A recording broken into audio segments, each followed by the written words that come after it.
I'd like to call this meeting of the Plan Approval Authority to order. It is Thursday, July 8th, 2021 at 6:45. This is a remote meeting of the Planning Board, and they're fulfilling their duties as the Plan Approval Authority. And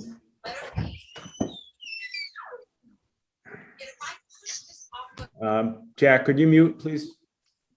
We're getting some feedback from your. That wasn't me. That wasn't me. Could you mute, please? Yep. Thank you. In accordance with the provisions allowed by Chapter 20 of the Acts of 2021, signed by the Governor on June 17th, 2021, the July 8th, 2021 public meeting of the Plan Approval Authority, also known as the PAA, will be held remotely. However, to view this meeting in progress, please go to facebook.com/LakeCAM. You do not need a Facebook account to view the meeting. This meeting will be recorded and available to be viewed at a later date at www.lakecam.tv/. First item on our agenda is to review and approve a memo regarding the 40R Smart Growth Overlay District update. That is a letter from Kathy to the town administrator regarding the annual update that's responsible for by the town administrator, and just stating that we'd like a copy of it when complete. Is that correct, Kathy, in my summary of that? Yeah, I think Zink was the one that had gotten that going, so that we would always have a copy of that. Yeah, I think that makes sense. So I move that the planning board approve and send this letter to the town administrator. I have a hand second from Barbara, so let the record show we have a motion and a second. All in favor? Peter Conroy? Aye. Barbara Mankowski? Aye. Michelle McEachran? Aye. Jack Lynch? Aye.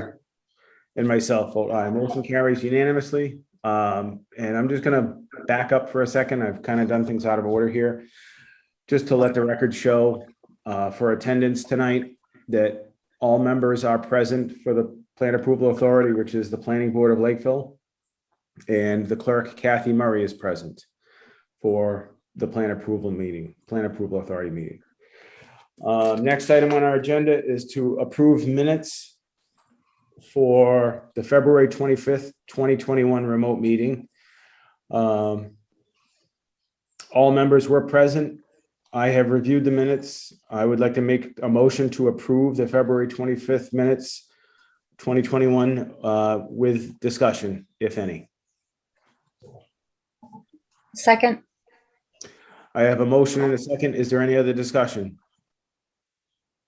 No. All in favor? Peter? Aye.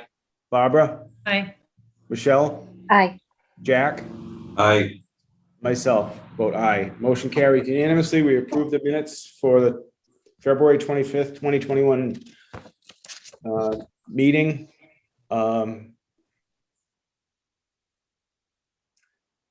Based on the agenda, there is no other business in front of the Plan Approval Authority at this time. Kathy, is that accurate? So at this time, I move to adjourn the Plan Approval Authority meeting. Could I get a second? Second. Have a motion and a second. All in favor? Peter? Aye. Barbara? Aye. Michelle? Aye. Jack? Aye. Myself. Motion carries unanimously. Meeting is adjourned.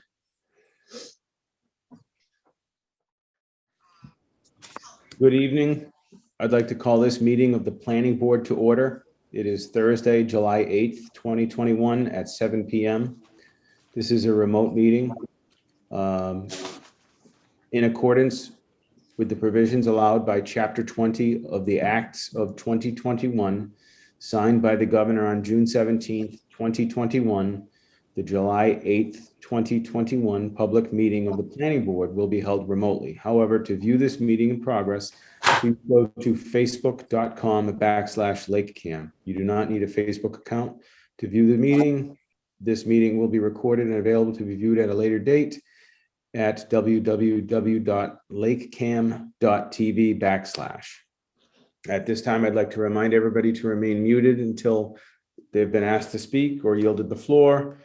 For the record, in attendance tonight from the planning board, I have myself, Chairman Mark Knox. I have Peter Conroy present, Barbara Mankowski present, Michelle McEachran present, and Jack Lynch present. Our clerk, Kathy Murray, is present. And at this time, I'd like to address the first item on our agenda, which is a continued site plan review of 124, 126, 128, and 130 Crooked Lane, presented by Zenith Consulting Engineers. In our packet, I have a letter. At the request of their client, Mr. Crosley, we are respectfully requesting a continuance to the next scheduled planning board meeting, scheduled for July 22nd at 2021 at 7 p.m. I'd like to make a motion to continue the site plan review for the aforementioned address until July 22nd, 2021 at 7 p.m. Second. I have a motion and a second. All in favor? Peter? Aye. Barbara? Michelle? Aye. Jack? Aye. And myself vote aye. Motion carries unanimously. That will be continued until our July 22nd meeting. Next item on the agenda is to review the following zoning board of appeals petitions. The first one is Bilikas, which is 7 Helen Street, which I guess I would like to review these separately because we have some people in attendance that may want to discuss. Does anybody have any comments on the 7 Helen Street zoning board of appeals matter?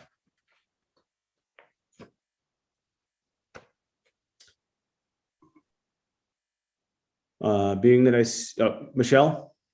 I mean, I just want to say that the plans are very limited and it's very hard to tell, what exactly is proposed compared to what is existing. So it does say in the notes that they're looking for to go a little past, I think, what exists currently. So that's my comment on that. Yep, more of a point of clarification than an opinion, it seems. Would you say that's it? I'd like to ask, I apologize, Mark, do we have the square footage on the old versus the new plan? I don't believe we have that. I don't think it would be material unless they're going up a second floor. But water and septic certainly remain a concern over there. Yep, obviously that would be the ZBA. Board of Health matter for the water and the septic, and the zoning board of appeals for the encroachment on any relief, whether it be for setbacks or any other changes. So I'm gonna make a motion to make no comment on 7 Helen Street to the zoning board of appeals. I'll second. Okay, I have a motion and a second. I just want to make sure there's no other discussion. Are any folks tonight here in attendance to talk about 7 Helen Street?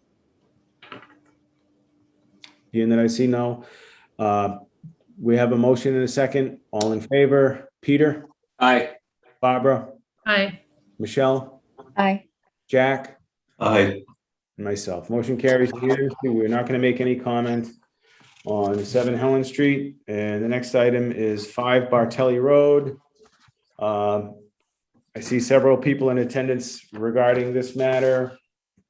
I will say before we open up any discussion on this, that typically on residential matters like this, the planning board doesn't get too involved. We try to stay involved in signage or traffic flow, things that are really public safety things.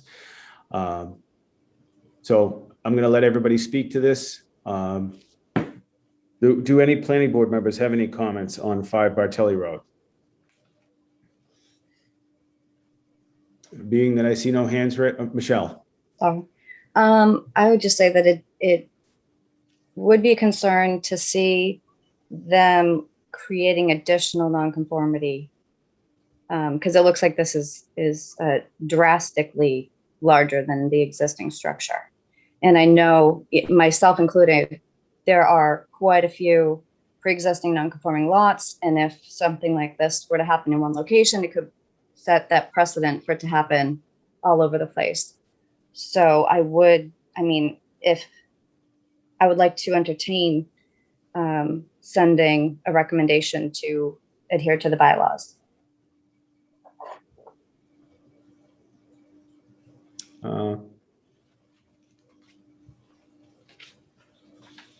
I don't disrespect that opinion, but I don't know that I feel like I might be asking to step on the zoning board of appeals toes. This is what they do all the time. And if they've done it in the past, they may hold, they may have a standard that they hold and offer relief in certain spots. And we don't know about that. So it is what they do. So I may not want to get involved.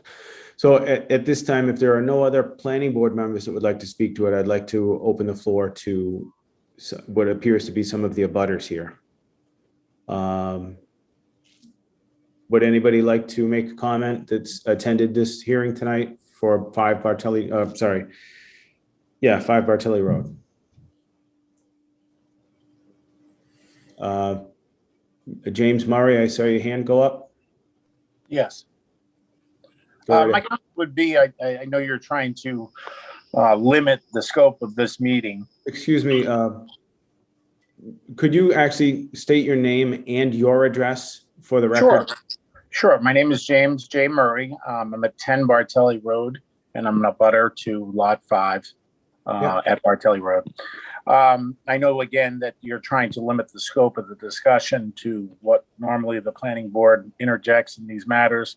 And one of the things that you brought up is potentially, safety matters.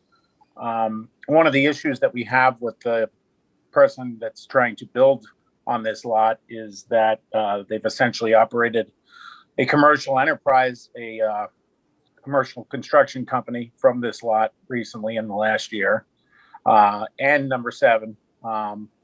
And they've parked a number of vehicles on the street, these commercial vehicles on the street almost continuously during the past year. And I think it presents a potentially a public safety issue already with these vehicles being on the street. What if an emergency vehicle had to come down the street? It's a very narrow private lane. And I think it's just the tip of the iceberg in terms of the kind of activity we might expect if this lot were to be developed in the way that it's being proposed. And has anybody called the zoning enforcement officer? No, we've been speaking with the building inspector. Same person. Correct. Oh, it is. Okay. Then yes. And did he have any comment related to that business aspect that you're bringing up? I think the comment that we got was it's kind of one of those things where the town has a tough time with this because he doesn't have employees. So he operates this facility on his own. So I guess the standard that is often used is, are people coming and going that work for this person? There's a lot of sole proprietors that can cause quite a few disruptions to a residential quiet street. So that's what we've been experiencing. And the trailer, say the trailer. In addition, a commercial trailer has been put onto lot 7, which we're trying to understand the relationship between lot 5 and lot 7. Both potentially could be grandfathered. At this moment, neither of them is buildable. One is non-conforming, as you know, lot 5. And lot 7 right now has no structure on it. So potentially there could be a structure, I suppose, under some kind of grandfathering aspect at a later date. So our concern is, why is this commercial trailer been allowed to exist without a permit? We've spoken with the building inspector. Apparently, his take on it is that there's no will by the town or enforcement that can take place when illegal building structures like this are dumped onto a lot.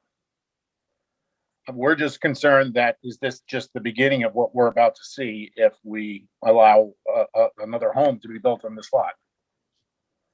A larger home, Correct.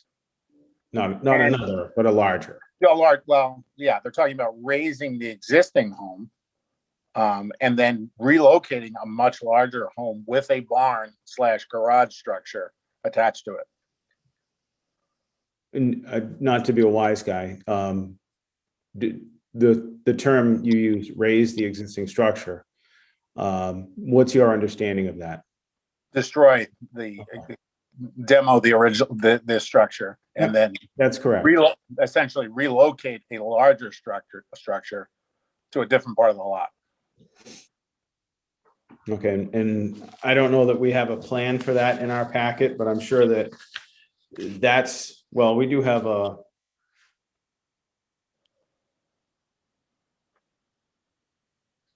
small conceptual that actually the proposed house and garage would be more conforming as far as the lot setbacks than the existing structure. The existing structure is within the front setback. The new structure would not be within any setbacks. Correct. So that would be the one positive thing that I could see coming from this. So again,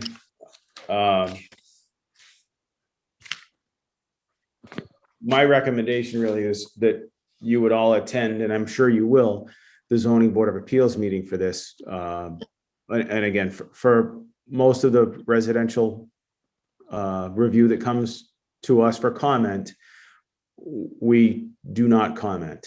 I understand your concerns, and it would really be more of a zoning and the zoning board of appeals.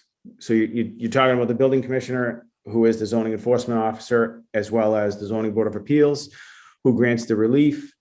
And typically they have an attorney at these meetings as well that would be able to better answer some of your concerns and the legality of some of the uses that are going on. And I'm really not trying to sidestep this as much as I don't want to speak to something that we don't do on a daily basis.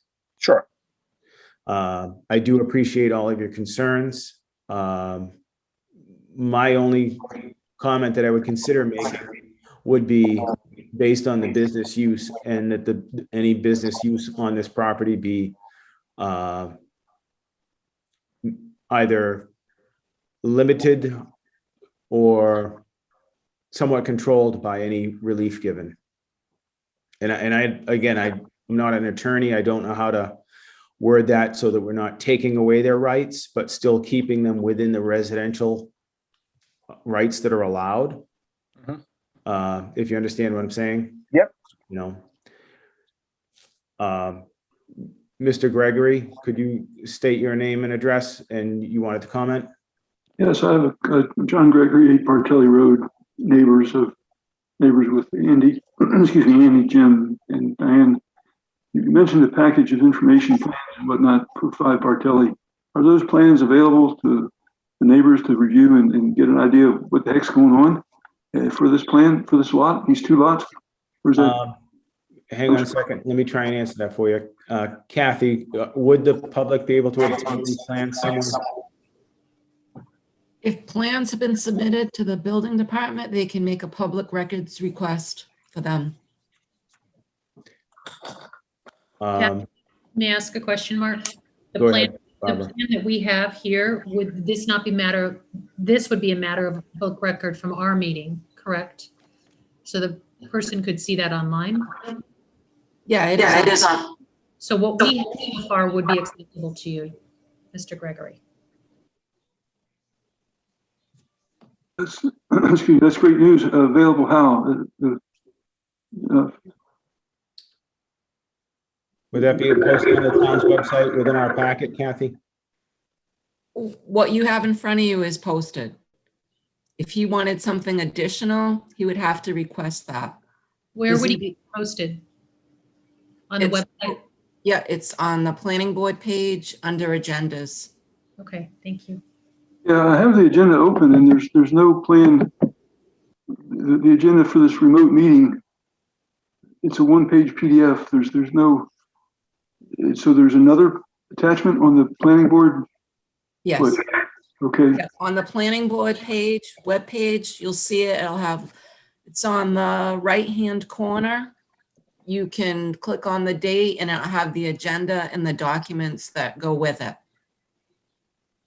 That's for any planning board meeting, as well as ZBA meetings on the zoning board page. so planning board. And then you say on the left-hand side, On the right-hand side. okay, I see town news. I see a big box that says planning.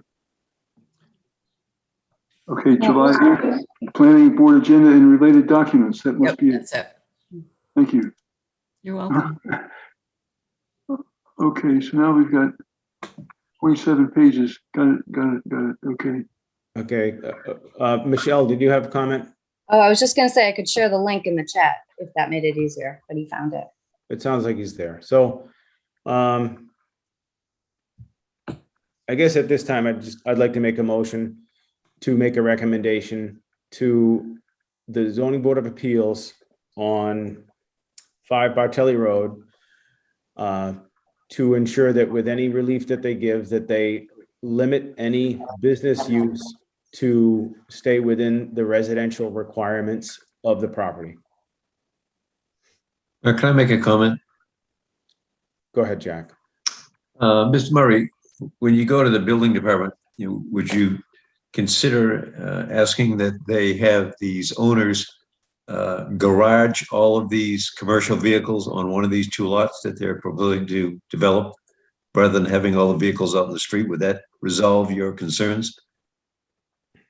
I think that would resolve many of the concerns. The only issue that I have is that this lot is so undersized that the plan that's been submitted, if it's at all to scale, in order to stay within the 25% coverage, they're not going to be able to build another structure on that lot of sufficient size to handle all of these commercial vehicles. And we're worried they're gonna dump them on that. So we're worried by the fact that since there is a lot that is undeveloped next door in which all of these vehicles and various sundry commercial items are placed in the open, it's just going to remain that way. Okay, no, that's it. That's it. I have a motion on the floor. There's no more discussion. Does anybody want to second the motion or not? Second. I have a motion and a second. All in favor? Peter? Aye. Barbara? Michelle? And Jack? Aye. Myself. Motion carries unanimously to recommend to limit the business use to residential uses only on that property. And I do recommend that everybody attend the zoning board of appeals meeting. Your voices will be heard very well there, and they will carry a lot of weight with that discussion. Thank you. I wish you the best. Thank you very much. You're welcome. Mark, I have a question, a request for the 15th. I'll be not able to attend the Zoom meeting. So is there any other way to make comments? I would recommend that you make a written comment, No. and you'd actually want to send it to Kathy Murray, that's with us tonight, the clerk. She's also the clerk of the zoning board of appeals, so that your comments could be read into the record at that meeting.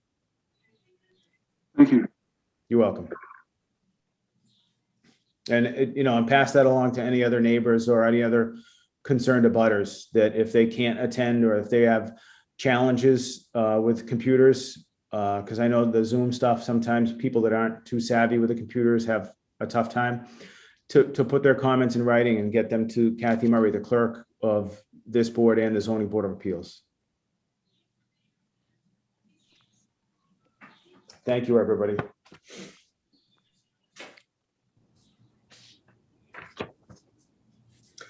Moving on, item number 4 on the agenda tonight is the I have master plan implementation and update fee review project.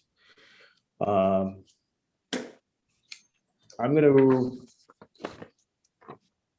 turn the floor over to either Michelle or Barbara, who have been instrumental in putting together the fee review stuff, which I have a 3-page highlighted document of the proposed and new fees and building commission comments.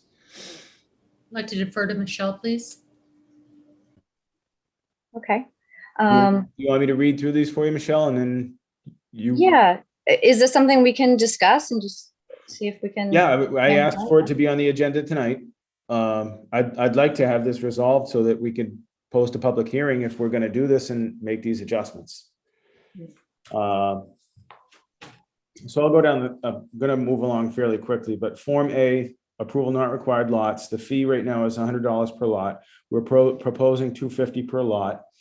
The comment from the building commissioner is this for every new lot, or would it apply if it was just a property line adjustment? Should there be 2 fees? Which is a good question. At our last hearing, we had one of those in front of us where there was just a land swap.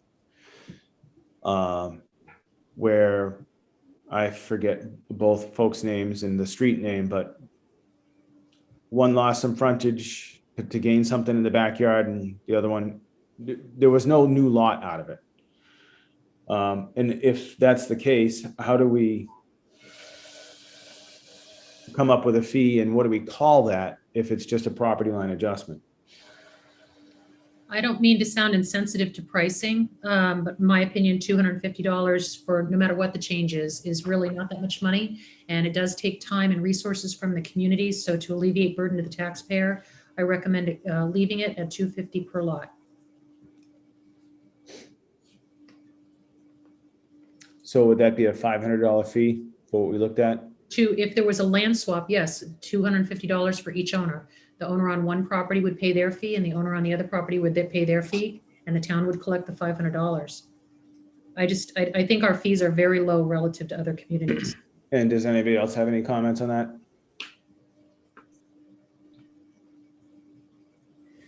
I mean, I don't think the 250 is unreasonable. I mean, if you want to do a land swap and go through the process, I don't think 250 is unreasonable. So I guess the argument would be you're not creating any new lots when you just do a land swap. And so the building commissioner has given us the opportunity to maybe say, put an asterisk there next to per lot, and then have some sort of a note that just says $250 if it's just in the case of a land swap and no new lots created. I'm sort of in favor of that. I'm anti-fee myself, as I've said before, but I do agree with going up, but not with the double. You know, for something as simple as what happened last, a couple of weeks ago, where a swap, and even before that, we did one so a guy could have his vegetable garden bigger. I know it's nitpicky, but 250 is 250 to some people. So I just think the one fee is fair, but I'll revert to the vote, and that's fine. Let me ask a question, Kathy. I mean, you've been in the office for a while there, and how, if let's say a developer came in and they had a 10-acre parcel and it had a lot of frontage and it had one farmhouse on the front, and they wanted to divide off 4 additional lots, and there was the existing farmhouse, so there'd be 5 lots total, but 1 existed. We were just cutting it up, so there were 4 more. How would that currently be billed? As 4 lots or as 5? It's in the past, it's been done both ways, which is something I would have mentioned, because there's just no set process for the mother lot compared to, do you charge because you're changing that mother lot plus the additional? Which is a valid argument. You are changing the lot lines, and that one still needs to be reviewed. I agree with Kathy. We have done it both ways. Yeah. There's been that exact example happened, and we've charged them for the fifth lot. It may not have been 4 and making it 5 or whatever, but we didn't. The end result was like 5 house lots, even though one is already just existing. There's a lot of writing on the paper when it was all done. So 5 house lots in that case didn't hurt at all. It didn't hurt the person at all. So. Right, now that's a developer coming in and doing something like that. Right. And so he's gonna gain from that division anyhow. And I just want to understand the process and what's been done in the past, because a land swap is quite different than something like that. I don't have a problem making a straight up land swap for the 250. One time for 2 lots to do a land swap, and then all other lot line changes that create, if new lots are created, everyone gets billed as a single lot. Okay. So we kind of need that wording to be clear, but I think that makes sense. May I ask a question, Mark? Am I on mute? Go ahead. Yep. Okay. So this question's for Kathy. With respect to this, would you say the workload is very different for you or for the building department if we have a land swap versus the individual lots? I mean, I would say with the land swap, it's minimal, just to check to make sure that the lots are still conforming, they still have the right frontage. So I feel that there's less to review. Okay. Well, that's good.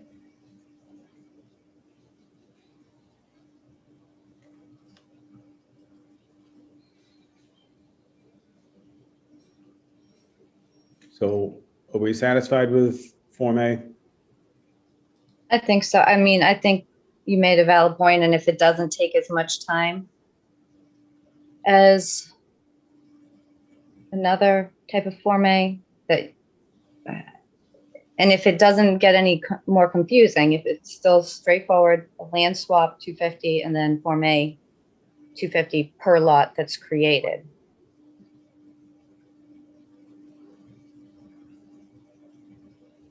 Is that the correct wording? How would we? Probably not. I think we get to a certain point and then maybe we request to have it sent to council for review. Okay.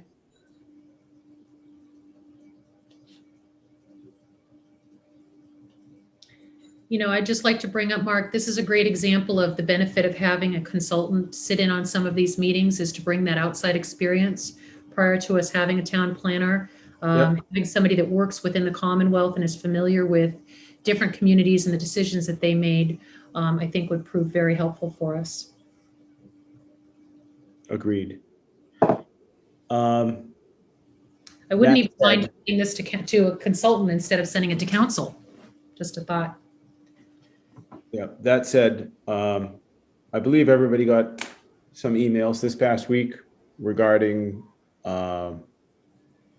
the town planner position, the hiring, and maybe some resumes. Did you see some resumes that were submitted? Nope. All I heard was that there was quite a bit of interest. That's what I read in one of the emails, which is good. That Okay. way you have a large pool. I've been asked to be on the hiring committee. That consists of myself, John Oliveri, Nate, and the town administrator. I thought you guys were CC'd on some of that information. I'll have to look back and see what you didn't get. I'd like to get everybody's opinion on what I've seen so far. And if you have questions, next Monday, I think it's Monday or maybe Tuesday, we have interviews that we have to sit in on.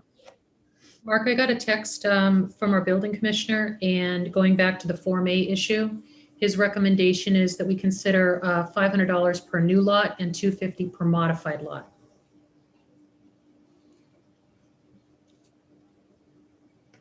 How do you like that? Everybody like that? I like that. Yeah. I like that very much. So it still would be $250 for a land swap per lot. If you're saying $250 per modified lot, because 2 got modified. but you're just increasing the A&R fee. So And I have that's no- fine. I'm fine with that. I do think there should be a tiered difference there, but I'm fine either way. So, sounds good. Form B preliminary plan. Right now the fee is $100 per plan, proposed $400 per lot. And you may want to add an asterisk so the applicant is aware of the credit, which I believe the credit was when you go to a definitive plan, the money gets applied towards the definitive fee. So that's a minor change. I think we could all agree with that. Is that fair? Yep. Well, should, Yes. not to interrupt, but to align it with the one above, should it be $500 per lot? I mean, if you were doing a Form A at $500 and now you're doing a Form B and C, B or C, it's 500, and they'll get the 500 towards their Form C. You know what I mean?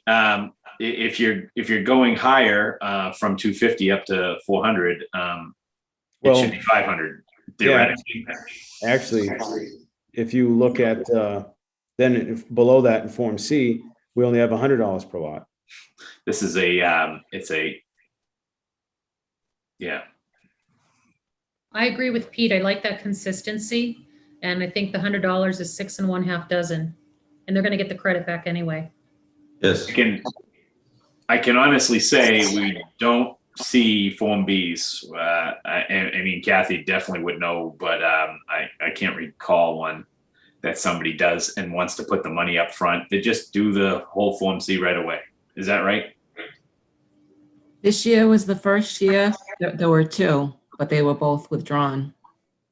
The preliminary plans that we had a Right. couple weeks ago. And if, Kathy, one question: what did they do for a fee, or was there no fee at the time? They just merely It was $100. 100. Okay. Yep.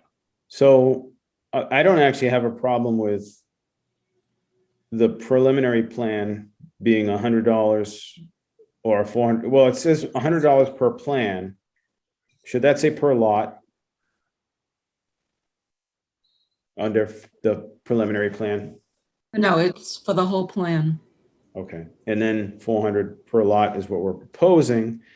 And then Form C definitive plan, 700 plus 100 per lot is what's existing. And we're gonna propose 2,000 and then change that 100 to 500 per lot.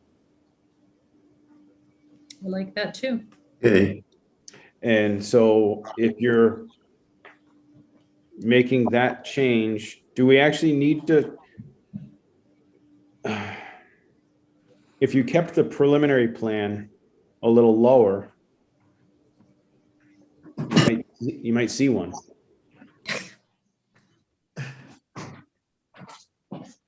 And then if it moves forward, that fee gets applied with that asterisk to the definitive plan.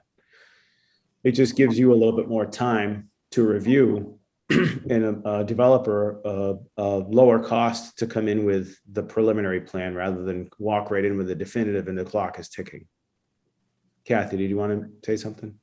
Yeah, I was gonna say, well, that's the point of the preliminary plan, to come in and discuss it. If there's something in it you don't like, they can change it. And it's not going back and forth to a meeting saying, oh, change this drainage or change this location. You're doing it all up front. So you're kind of encouraging them to come in first and get all the, go through the problems that you might see with it. If you're charging $400 per lot, Why not just come and in then, with definitive? right, and then the definitive is only 100, what's the benefit to doing a prelim plan? There's none. It's more expensive. Good point. Well, they have the 2,000 upfront fee, which is less expensive, right? Because they have to pay for the definitive plan. They have a 2,000 plus the 500 per lot or whatever fee we decide. And with the preliminary, they don't have to come up with the $2,000. They would just be paying the per lot fee, right? Right, but like, Plus like you $100 could for the say plan. it's 5 lots. So that would be, if it was $500, but they're already paying 2,500, and then they're gonna have to come in and pay that again when, I don't know, it just seems almost like double dipping there. Unless we credited them, if we put an asterisk there and credit back. Credit the whole amount, because right now you're just crediting in the at $2,000, but you're not crediting anything that they've given for a lot. Well, we should be crediting back, I think, if they've given us, that's the incentive, is they don't have to come. Right. Then if 2,000. you credit the entire amount, then it's worth for them to come in and do that. Yep. And again, it doesn't put the clock ticking on us Right. immediately. It gives them an incentive to bring in a preliminary plan, gives Yep. us somewhat of an informal discussion on what you like and don't like about it. Mhm. And their neck isn't out on the line as financially great as coming right in with the definitive. Because in the scenario that we're talking about, if they came forward with a definitive in the case where you had 5 lots, it would be $4,500. But if they came in with the preliminary plan, it would be $2,500. Right? Mhm. So the savings is that $2,000, that's their incentive. All passed over to the definitive plan, correct? Did they lose any of that, or they lose $100? You know what I mean? Like, if they paid us 2,500 when they present that same plan for a Form B, how Mhm. much of that gets used if they follow through and make it a Form C? I think it should be 100% on the lot cost, not the upfront fee, but the lot cost. If the lot cost is the same, both for Form A, Form B, and Form C, you Mhm. have that consistency, but the Form C would have that upfront $2,000. So the credit would be against the lot fee, not the initial upfront fee. So the only thing they'd lose out of pocket is $100. I don't think they should lose anything. Why are they going to lose? Oh, that's if we kept it at 400. Well, $100 for the plan and 400 per lot, but they don't get the plan money back. So that there's some, cost of scheduling it and putting it on our agenda and everybody looking at it and distributing it. And then if they come back, because at that way they can say, I'm thinking about doing this subdivision a year from now when lumber prices are low, or next summer when the ground is dry. All we'll really net is the $100 for our time or trouble, or the town will net that. And then if they follow through, all that money is good towards their Form C, correct? Well, For the lots.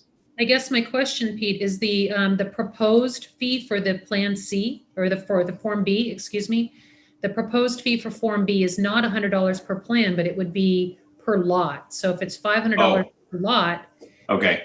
their credit coming back would be offset when they did the Form C. So the benefit to them is they're not having to outlay the $2,000 up front, and they get that credit back. So it's an even Steven trade-off. And it'll be the same for them whether they do A&R or anything else. Let me just propose this. And again, to entice the preliminary plan, what if we changed from the $100 per plan that's currently existing to $100 per plan plus $250 per lot for a preliminary plan, with the asterisk that money would be applied, the $250 per lot would be applied to the definitive plan. So you're getting $100 to review the plan no matter what. The $100 doesn't get applied to the $2,000, but $250 per lot gets applied to the $500 per lot that they're going to pay down the road. So they'll pay $250 again plus $2,000 when they submit a definitive plan. So they've given less than half, but they have almost a 50% credit in the lots. Well, they do have a 50% in the lots unless they change the amount of lots when they come back with the definitive plan. That's fine. That would make sense to me as a builder. It's enough money to say, hey, no frivolous sets of plans come through, and it's low enough money would be like, take a look at it, and here's my check, and I know I'll get most of that credited towards the bill when I, you know what I mean? Yeah, I mean, I would agree with you, Peter. It's somewhere in the middle, and it seems fair. So Michelle, are you typing away while we're doing all this? I'm writing it down. More, I say more delete key than typing, but Well, I don't have this in spreadsheet form. I just have it in the PDF. So I'll send it to you. okay. So can we agree on, we're all set with A&R lots. For the preliminary and the definitive plans, we're proposing to change preliminary plans to $100 per plan plus $250 per lot, with the asterisk next to the lot fee to be applied to a definitive plan, and the definitive cost will be $2,000 plus $500 per lot. So if they only submit a definitive, not a preliminary, that's the fee they pay. But if they have submitted a preliminary, they'll pay $2,000 plus $250 per lot because they already paid $250 per lot. I agree. I mean, and in the end, they're only out $100 for the whole process of possibly saving them, who knows, maybe thousands in design fees by running it past us. Maybe not even once, but I wouldn't have a problem with them coming with the with a plan B several times before they say, okay, now I'm going to go and have the definitive drawn. Right. You know what I mean? So $100 is nothing really for a big development. That's that what Mark said is that works for both those two columns. I'm good. All right, so then jump down to the next box that says Form C definitive plan following the submission of a Form B, at least 30 days prior to that of the Form C. So I think we want to change that. The Form C that follows a B will be 2,000 plus 250 per lot. Is how that should be written, correct? Not 1,500 plus 100? Based on the credit we talked about from the 500? Correct. Did do a preliminary and the 100's gone, but they're still paying the $2,000. Why are we giving why is the lot fee only 250 and not 500? Because they already paid 250. Oh, gotcha, because we're not funding. Okay, Because this is the box down that says that they submitted a Form B. okay. Right. Repeat petitions, delete line. Do we want to keep a placeholder there? I mean, I don't want it to be a recreational thing for somebody to keep submitting changed plans. It hasn't been to date that I could think of, has it really though? So No, I don't think so. I mean, they're paying an engineer, I guess, so they're wasting money on both fronts if they're doing that. Changes, a minor change 200, a major change 1,500, plus 200 for advertising. Does that seem to make sense? I don't have a problem with it. I think it's. Seems fine to me. I'm okay with that, Mark, but one of the distinctions we had talked about in past discussions was making these fees applicable if the changes were requested by the developer, excuse me. So if the developer makes changes, not changes we've asked for, because if we're asking for changes, I don't know that it's, I mean, you know, why burden them with additional fees? But if they make changes, I don't see why they shouldn't be expected to pay additional fees because it's already made it through the pipe with us once.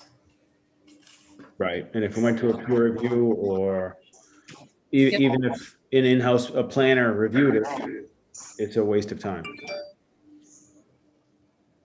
So my recommendation is that we add on there Asterisk, asterisk with changes made by developer, not requested changes.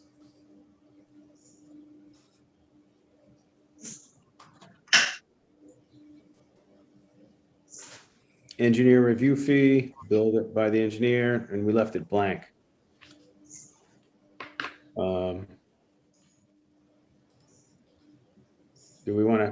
put anything in that box or just leave it as billed by the engineer? I mean, I feel like that wording should be changed somewhat. That sounds, It's called a pass-through. It's a straight pass-through.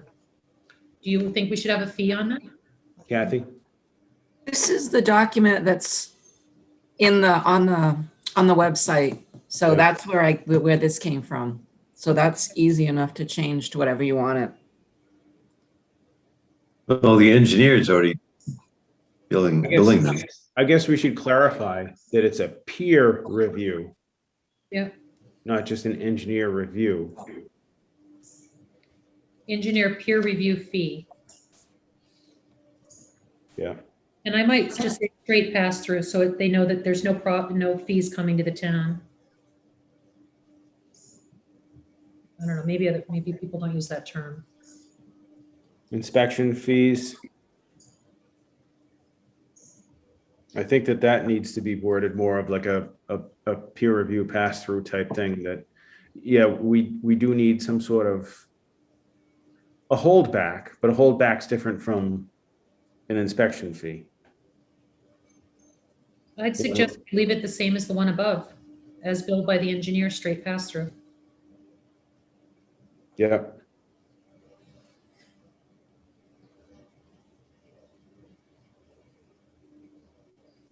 Retainer fee.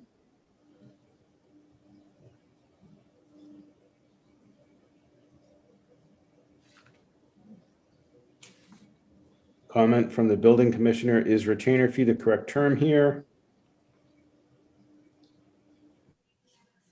$15 is intended for surety. Should the developer seek a road acceptance, this could be taken out as it is spelled out in the rules and regs.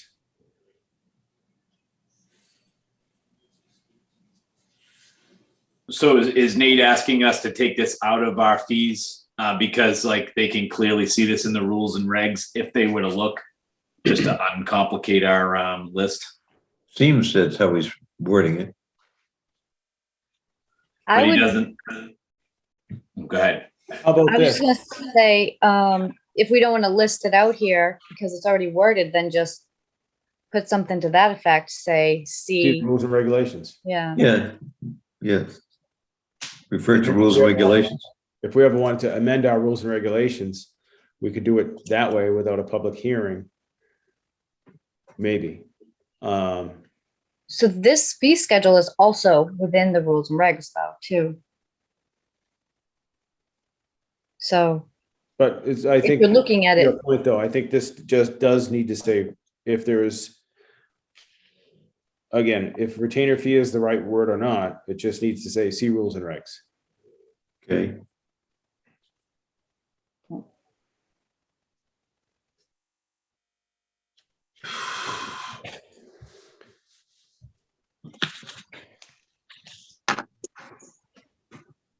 So it looks like this box carried over. Bond or passbook to the town treasurer. Yeah. So should we, to go back to the first page, the retainer fee, do we want to change that to a surety? Just change the term surety. yeah, if that's what we call it, yeah. Definitely. Get rid of the retainer fee thing and call it a surety. And then we can still say see rules and regs. And if we want to review those before we put this to print, just to make sure we're satisfied, but have usually the surety is negotiated depending on the number of lots and the subdivision itself. It's not I just think- necessarily a fixed fee. Yeah, I just think the retainer is not the correct term.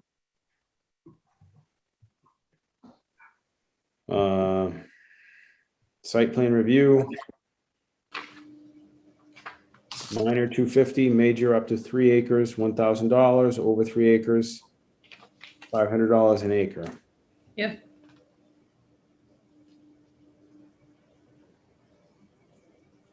That one gets pricey, huh, Barbara? And I'm totally comfortable with that. You know. I know. Yep.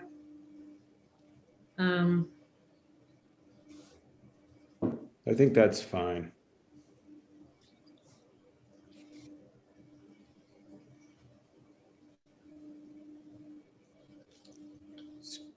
Special permit, development and opportunities district, $500 an acre.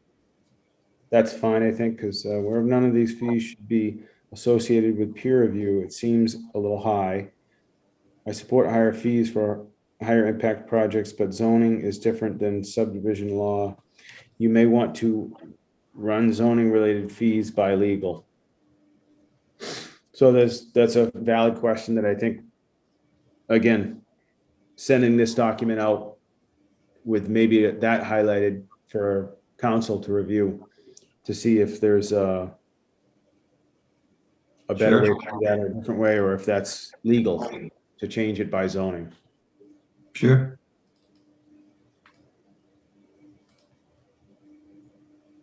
Water development district special permit, tiered.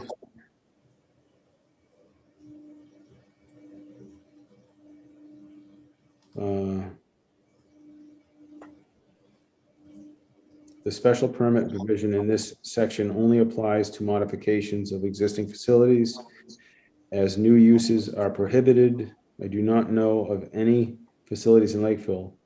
Could also just mirror what is decided for the Development Opportunities District. So again, that would go back to council and see if we could just carry over the previous one to this one.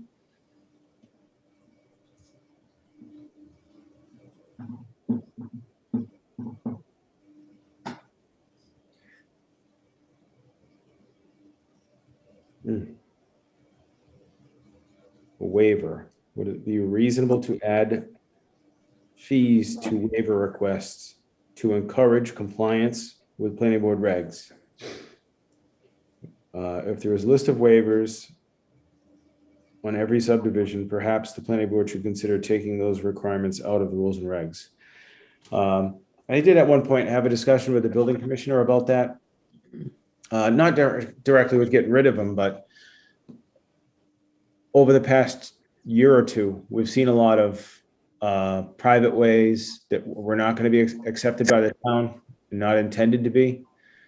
And we don't have, I don't think we have a problem with giving a waiver on something like that, as much as we should reconsider maybe on a road that's going to be accepted by the town.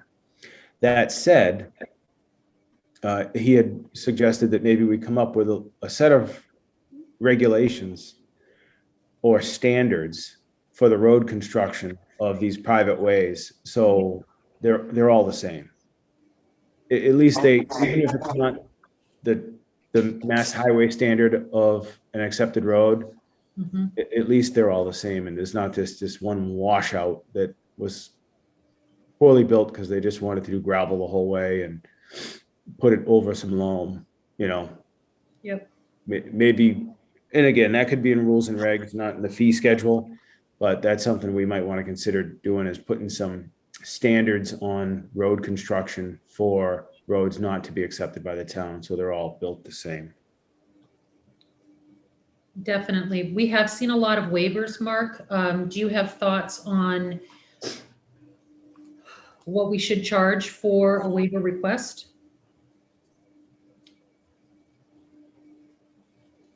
Well, I think it's a combination of, do we want to eliminate some of those waivers, or do we want to keep them all in and just charge for them all? Or do you want to make the fee high enough so we don't get, a landslide of these waivers? We get a landslide in every plan. Every plan comes in with 10 waivers we're requesting. And I'd love to see that be $100 a waiver. And if, and then we can have a list of exceptions in our rules and regs that say, maybe we don't charge for these kinds of waivers. Maybe there's 5 or 6 different things that we don't have a problem with.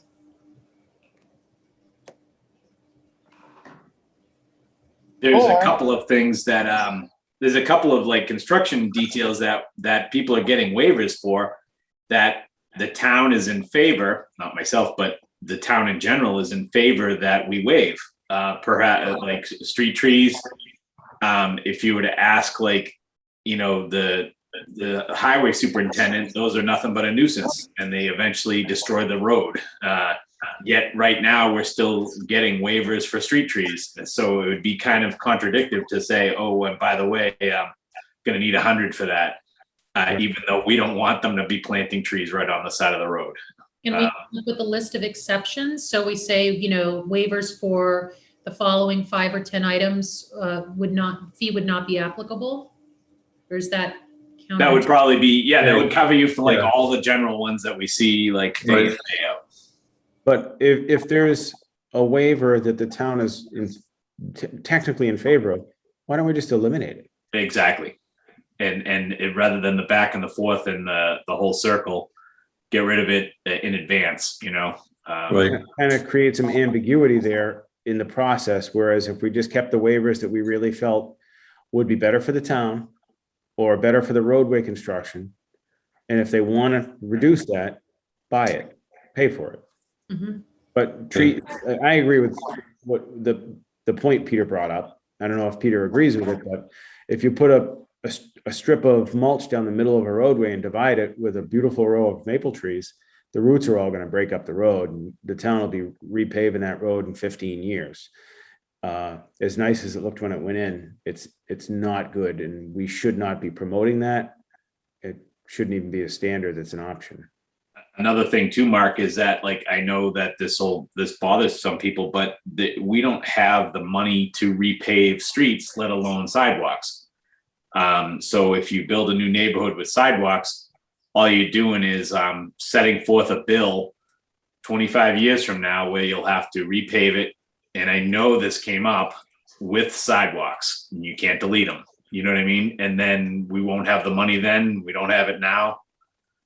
So I don't know that I'd want to just force to eliminate sidewalks. I know, neither do I. I like them.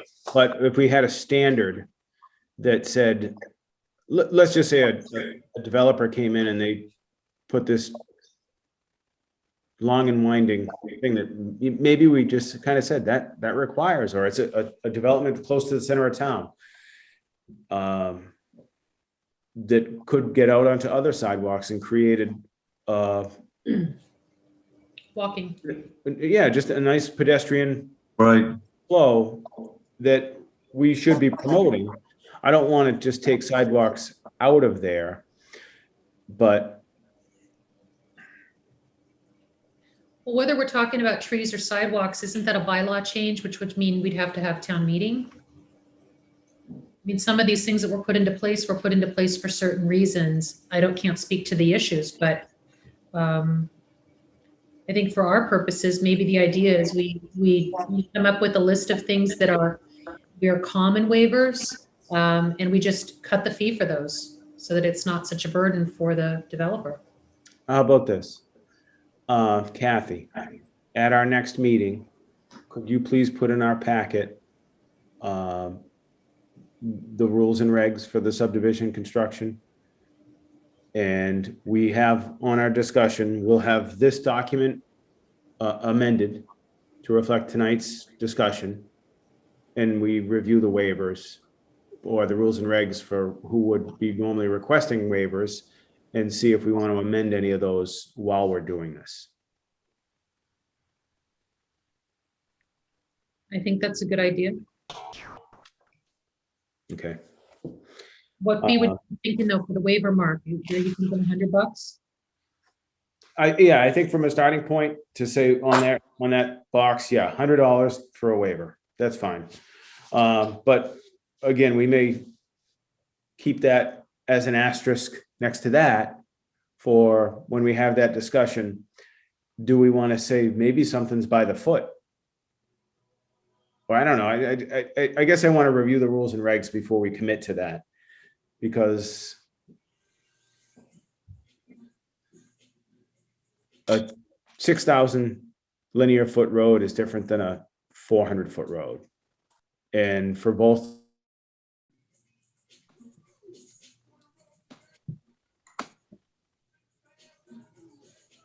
He froze up.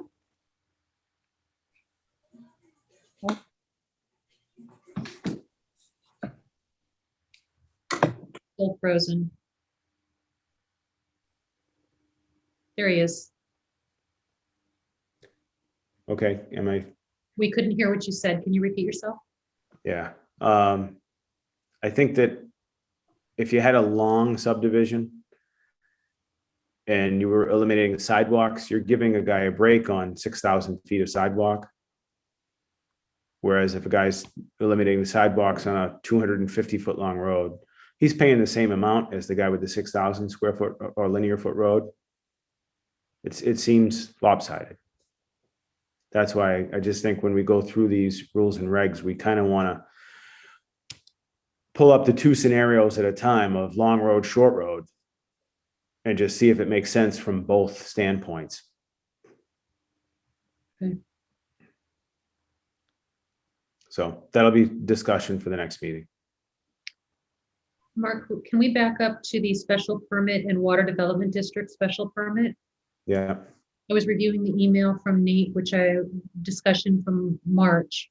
And one of his recommendations was that we have all special permits have consistent fees. He says, I would suggest that a singular fee be established for all special permits and would mirror those of the Board of Appeals. Peer review and or consulting services could be secured separately on a case-by-case basis, which is the pass-through. So perhaps on the water development district, we should be looking at 500 per acre. If that's what we're going to do under the special permit. Well, what he also said in his comments was that we need to check the legality. Oh yeah, all of this has to have the legality checked. What do we charge? What does ZBA charge for a special permit? A commercial, it's 240. Residential is 140.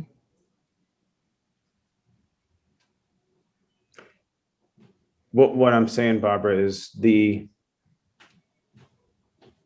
$500 per acre might not be legal, is what Nate's saying in his comments in the right-hand column.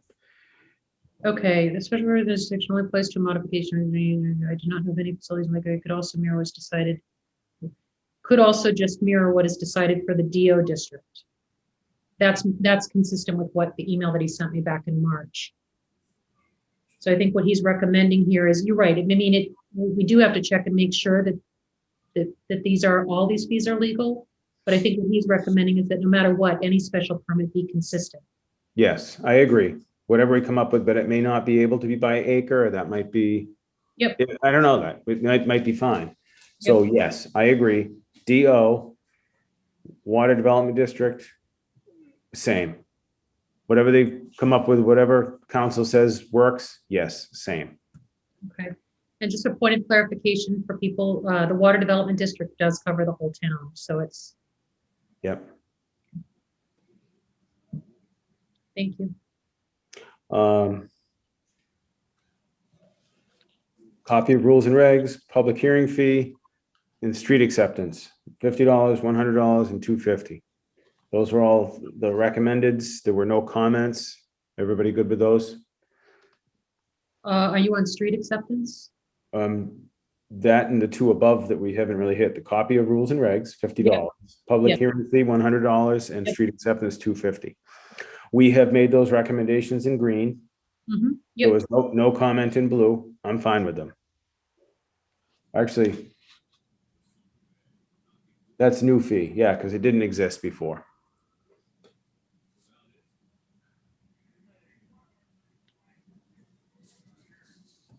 And I think we need to change that notes at the bottom to more mirror what we talked about tonight for the definitive and the preliminary. All right.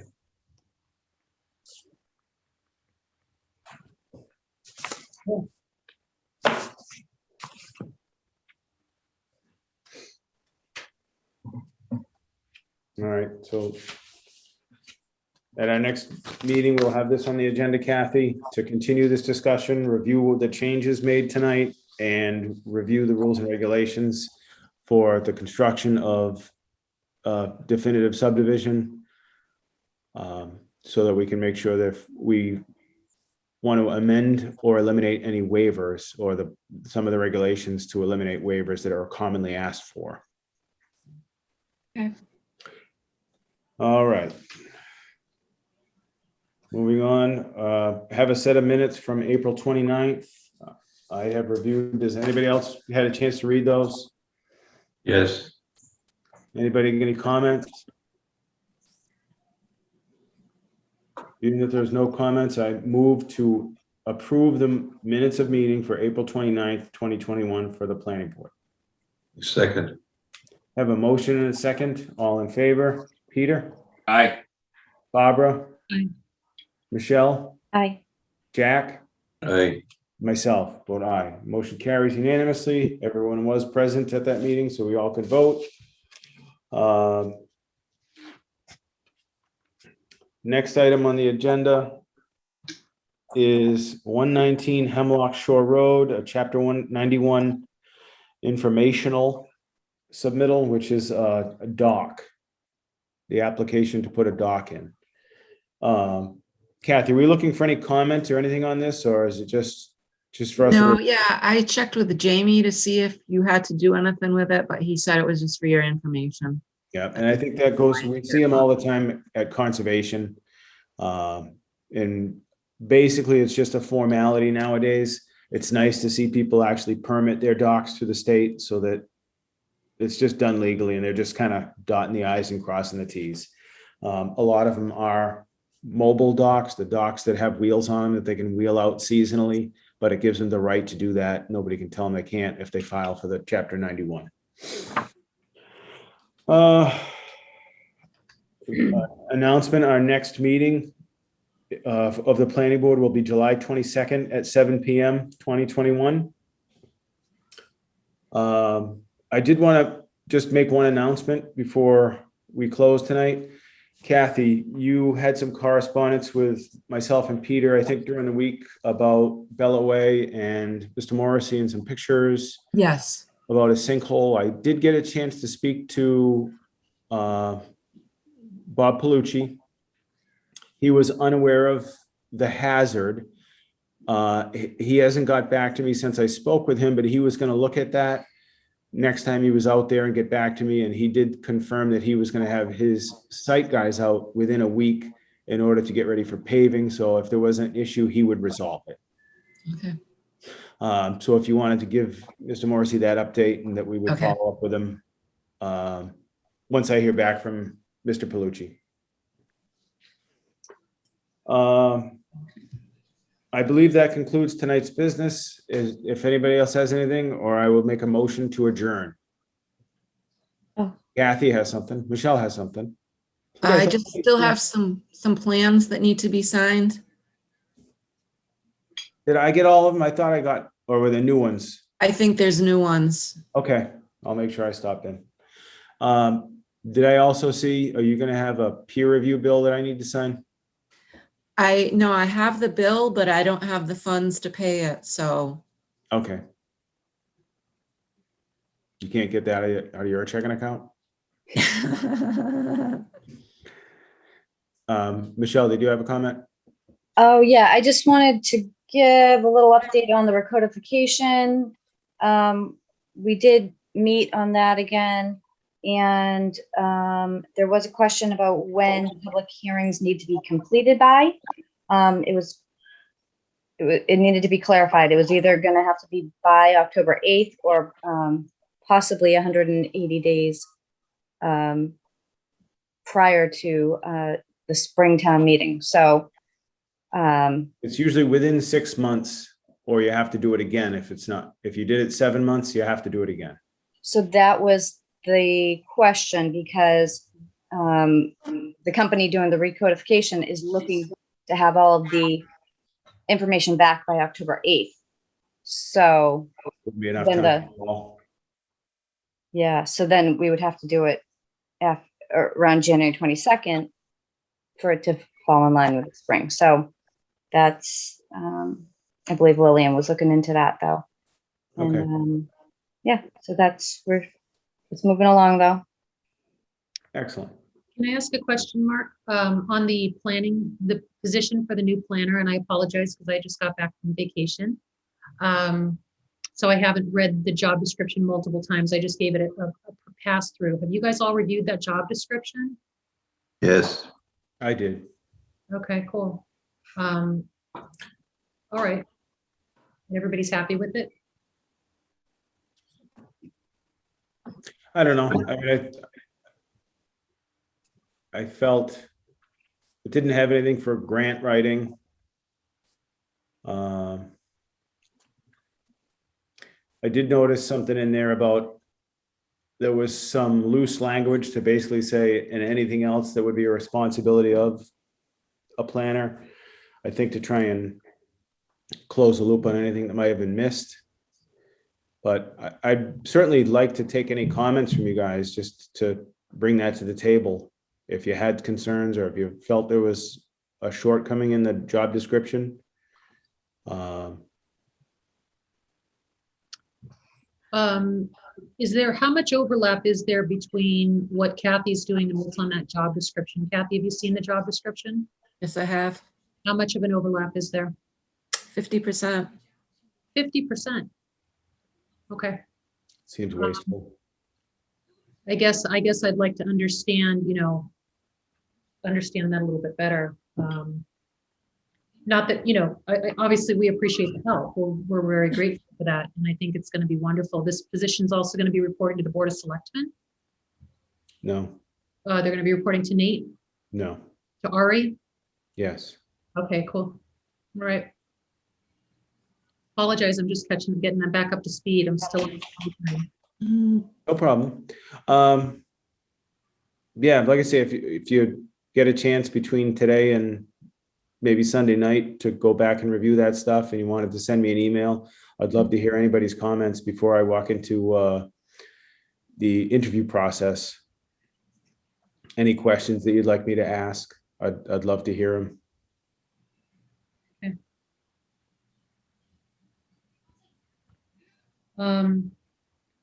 I think, my 2 cents right now, I'm just going to throw it out there, is requirements were fairly light relative to what I feel this community is going to be looking at in the next few years.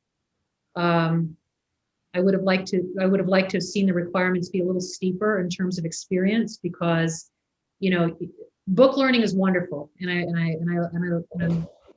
But you go to college and then you start your learning process. So, memory serves me correctly, it was 2 years of job experience if you had a master's. And that could be, somebody could look at that and say internship. So I'll send you an email, Mark, with my comments, but that was just my first thought. How about you, Mark? Is there anything specific that you're looking for us, for the planning board? I mean, it's really just the cooperation and help that we need. And I just want to make sure that that's what we get. Like Kathy said, there's a large overlap. So if we have two people doing the same job twice, or just sharing the same responsibility, and it's less getting done that already was getting done. So I'm a little concerned about that and the whole process of how we got to where we are. So.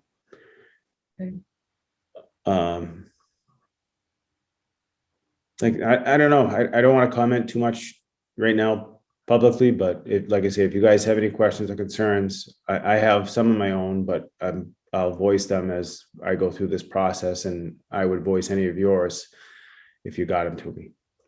So one of the thoughts, Mark, is that if we were using a consultant, if we had started, say, 2 months ago, having someone attend our meeting and interjecting and giving us feedback, we might be learning a few things about what we needed. So anytime we can bring a consultant in here, I still think it's useful, because it could still take 90 days before someone's in a seat. So, even going over the fee schedule, I feel like that would be a really good use of our time and make us more familiar with what that role will be providing for us. That's just my opinion. So I don't know that anybody's opposed to using a consultant. I just don't think we've done it yet. Yeah, I mean, I don't disagree with that, just because you're not gonna pay the benefits and everything the town, I think financially would make out. Yeah, I agree. And I think it's cheaper to use a consultant for planning than it is for legal review, because they're a lot more expensive. Yeah, and the position is designed to serve the ZBA, the planning board, and any other land use board.